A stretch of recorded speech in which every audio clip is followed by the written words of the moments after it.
How to fix a YouTube closing automatically. Hey guys, welcome back to the channel. If your YouTube application keeps closing automatically on the device, it could be frustrating. So on today's video, let's discuss some of the troubleshooting steps. You can first restart the device, which will resolve the app glitches. Step 2, long press the WhatsApp app and go to app info. Head over to storage and cache and clear the cache. If you wish, you can clear the storage and data as well. However, you will have to log in again.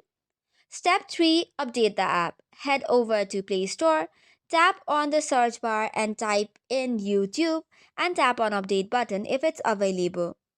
Another thing you need to ensure is that your device operating system is up to date. This can also improve the app performance. For this, head over to device settings and then software updates and check for the updates available. However, if it does not work, you'll have to uninstall the YouTube completely and reinstall it again. Sometimes check for the app conflicts as well. It could be third party apps like antivirus apps or performance optimizers. This could be interfering with YouTube. So, if you have recently installed any such app, try disabling or uninstalling them. So, that is all for today's video. For more such contents, do not forget to hit the like and subscribe button. Thank you and keep watching.